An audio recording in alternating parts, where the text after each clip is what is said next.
Hai para pendengar, selamat datang kembali nih di channel hosting. Di sini saya akan membahas sebuah film berjudul Idiocracy yang rilis pada tahun 2006.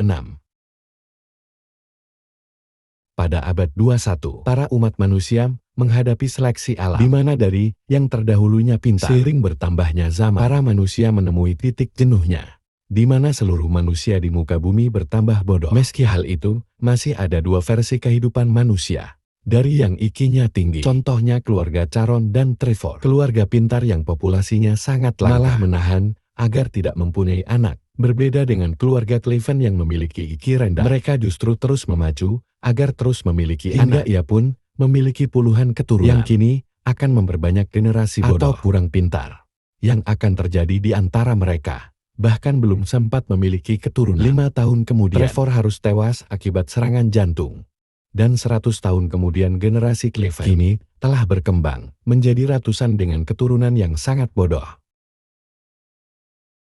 Tepat di area pangkalan militer, Ju seorang militer yang memiliki IQ tinggi namun hanya bertugas duduk santai seharian menonton televisi, kini diundang langsung untuk mengikuti sebuah percobaan tertutup di mana para dewan penting mengklaim jika Ju merupakan salah satu dari orang pintar yang tersisa di militer, dan ia pun akan melakukan percobaan di mana ia akan disimpan untuk masa depan yang mendatang. Untuk menyelamatkan umat manusia dari kebodohan, mereka juga sudah menyiapkan kandidat lain. Salah satunya adalah seorang wanita bernama Rita, seorang mucikari yang bersedia ikut serta dengan catatan kasus kriminalnya harus dihilangkan. Dan Collins, pria yang memimpin rapat dengan bodohnya, memperlihatkan ia ketika bersenang-senang di tempat prostitusi. Namun ia pun mengalihkan pembicaraan dengan sebuah kesepakatan jikalau ia akan membekukan Ju dan Rita selama setahun dimulai hari esok, dan tentu saja hal ini sangat rahasia.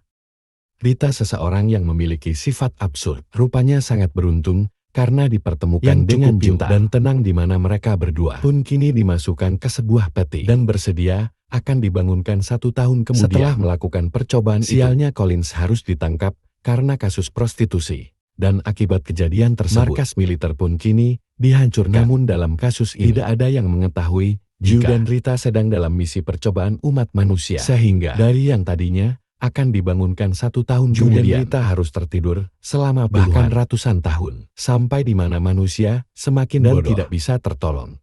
Tepatnya di 2505. Manusia yang tidak bisa berpikir tampaknya mengambil sebuah dampak buruk bagi bumi, di mana sampah-sampah kini telah menjadi layak kini memenuhi setiap sudut bumi. Longsoran besar pun kini terjadi saking tingginya sampah, yang mana hal itu pun Ju kini terbangun dari kapsul di sebuah kamar. Pria yang sangat memprihatinkan bernama Frito.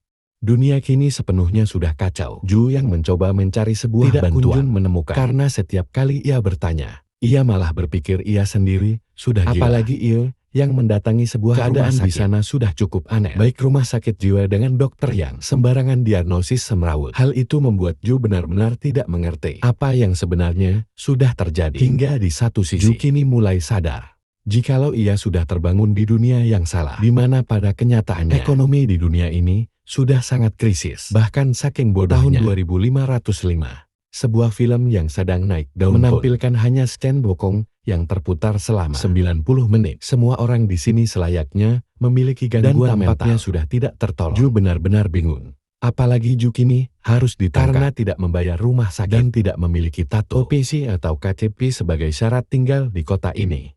Di tahun ini, siapapun yang bersalah akan langsung disidang, dengan yang kini diarahkan ke sebuah sidang. Namun, karena dunia sudah semua berubah, orang yang memiliki kepintaran terbatas mulai menganggap Ju sebagai kesalahan. Bahkan yang menjelaskan mengenai ia seorang pria dari percobaan yang datang di masa lalu pun suaranya malah dianggap seperti gila dan hanya mengundang tawa bagi semua orang. Ya, karena tidak ada pilihan, Ju yang kini dinyatakan bersalah membuat Jo sendiri kini mulai merasa pasrah. Sementara itu, Rita yang juga sudah terbangun dari kapsulnya menganggap dunia yang kini berada pada tahun 2006. Perubahan yang terjadi sangat membuatnya bingung. Saking minimnya literasi, Ju yang diarahkan untuk membuat malah diberikan nama identitas dengan kata not sure atau tidak yakin. Jelas saja hal ini semua sungguh membuat Ju gila. Pada hari yang sama, Ju pun langsung dipindahkan ke area tahanan di penjara. Namun, karena ia adalah orang paling pintar di dunia ini, Ju justru memanfaatkan hal itu untuk membodohi polisi agar bisa dari tahanan tersebut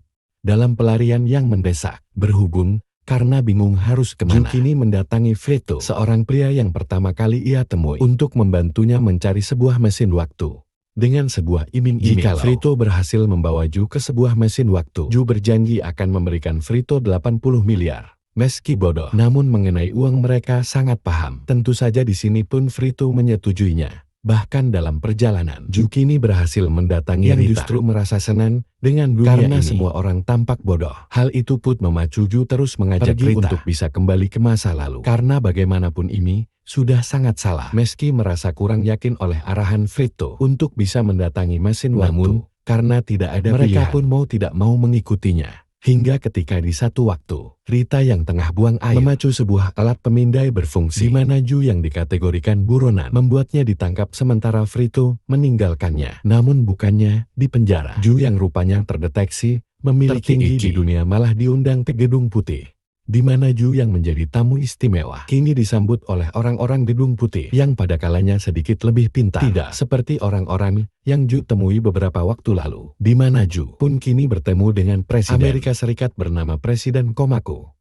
Komako sendiri yang terkesan dengan IQ yang sangat tinggi, ingin memanfaatkan Ju sebagai menteri di mana sang presiden yang beruntung mendapatkan manusia paling pintar, sangat berjanji kepada penduduk untuk mengangkat Ju sebagai menteri. Karena ia pun yakin Ju bisa memperbaiki setiap masalah mereka dalam 1 minggu. Dan jika Ju gagal dalam 1 minggu, ia akan dilemparkan ke penjara. Bahkan ia pun akan dibunuh. Dari yang tadinya buronan, Ju yang merasa ia sangat biasa-biasa saja di kehidupan. Tentu saja hal itu membuat Ju sangat senang. Namun Ju yang kini diutus sebagai Perdana Menteri malah mengundang Frito sebagai penasehatnya dengan dalih untuk membuat sebuah rencana tersembunyi agar bisa membawanya ke mesin waktu yang dimaksud. Bukan hanya Frito, Ju pun kini meminta Rita sebagai asisten, di mana Ju yang sangat pintar terus membuat sebuah drama seolah-olah ia ingin mencari Rita untuk bercinta. Padahal jelas-jelas kenyataannya ia berusaha membawa Rita untuk bisa bekerja sama guna mencari mesin waktu agar mereka bisa pergi dari dunia ini. Namun karena mencari mesin waktu tidak semudah yang dibayangkan, Ju yang kini diberikan waktu selama 1 minggu untuk memperbaiki masalah. Dari krisis ekonomi ini pun mulai menemukan satu titik masalah. Dari mengapa tanaman-tanaman di Amerika tidak tumbuh. Karena rupa-rupanya minuman olahraga bernama Brawndo yang sudah menggantikan sumber air mineral dimanapun, di mana minuman ini digunakan untuk mandi, susu formula, bahkan menyiram tanaman. Hal itulah yang membuat tanaman sepenuhnya jadi mati. Ju bersikeras untuk meyakinkan untuk orang kembali mengganti air mineral menjadi air kebutuhan mereka. Akan tetapi, karena pemikiran mereka sudah mereka beda, yang menganggap air biasa itu hanyalah untuk toilet memacu, Ju mau tidak mau berpura-pura bisa berbicara dengan tanaman untuk memastikan mereka yakin bisa merubah minuman Brawndo sebagai penyiram tanaman dengan air mineral saja.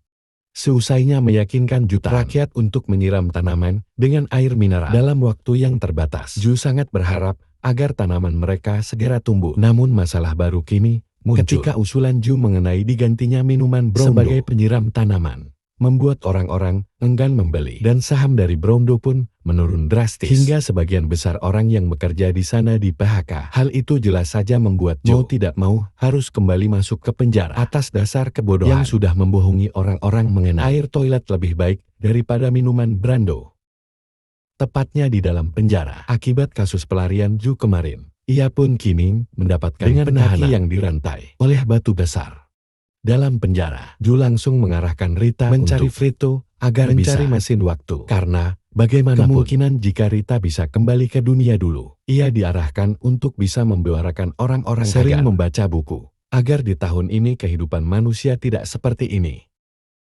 Akibat kegaduhan yang dibuat, Ju rupa-rupanya harus dihukum rehabilitas. Namun rehabilitas yang dimaksud bukan diperbaiki, melainkan ia seakan-akan hendak mendapatkan hukuman mati. Bahkan proses hukuman itu disaksikan oleh CNN di seluruh negeri. Lalu ketika proses akan dilakukan, Rita dan Frito yang kini melihat tanaman akibat usaha dari Ju kemarin, dengan cepat mereka pun berusaha mendahabilitas untuk memberitahukan hal itu kepada Presiden. Jikalau Ju tidak salah dan mereka justru akan memperburuk keadaan jikalau berusaha membunuh satu-satunya orang pintar di dunia ini. Meski Rita juga pintar, namun pemikirannya hanya pada diri sendiri saja. Dan karena Ju sudah merubah pola pikirnya, hingga di kala waktu hukuman yang sangat terbatas, di mana Ju pun mulai berada di ujung harapan karena kehidupannya kini mulai terancam. Namun dalam hal ini, berita yang diam saja berusaha memberitahu kepada presiden dan tanggapannya hanyalah omong kosong. Jadi untuk membuat hukuman ini dihentikan, Rita berusaha mencari cara agar bisa menyelamatkan Ju dari hukuman. Ini di mana Rita mencoba mengarahkan Frito untuk memperlihatkan sebuah kamera dari tumbuhan yang sudah. Meski pada awalnya Frito yang memiliki pemikiran terbatas malah keluar untuk bersenang-senang. Namun ujung-ujungnya Frito yang ingat membuat Frito dengan cepat menyorotkan sebuah kamera kepada ladang yang mulai subur. Hal itu pada akhirnya membuat Ju kini mendapatkan ampunan karena telah berjasa bagi kehidupan mereka. Dan jelas saja berkat itulah presiden pun mengampuninya. Setelah itu, Ju yang bermaksud pulang ke masa lalu mengurungkan niat hal itu setelah melihat orang-orang di sini membutuhkannya. Ya karena bagaimanapun juga ia tidak akan kembali. Mengingat mesin waktu yang Frito maksud adalah mesin waktu mainan saja. Atas apa yang Ju lakukan untuk negeri ini, ia pun kini mulai dipercaya untuk menjabat jadi presiden Amerika. Di mana dalam hal ini pun Rita dan Ju yang mendapati ending bahagia dengan kini memiliki 3 keturunan paling pintar di dunia. Sementara wakil presiden, yaitu Frito, memiliki 8 istri dan 28 terbodoh di dunia sepanjang sejarah. Meski Ju tidak memperbaiki dunia, tapi ia berusaha membangun kembali kehancuran dunia sedikit demi sedikit dari kebodohan para manusia di zaman ini. Hingga film pun kini selesai.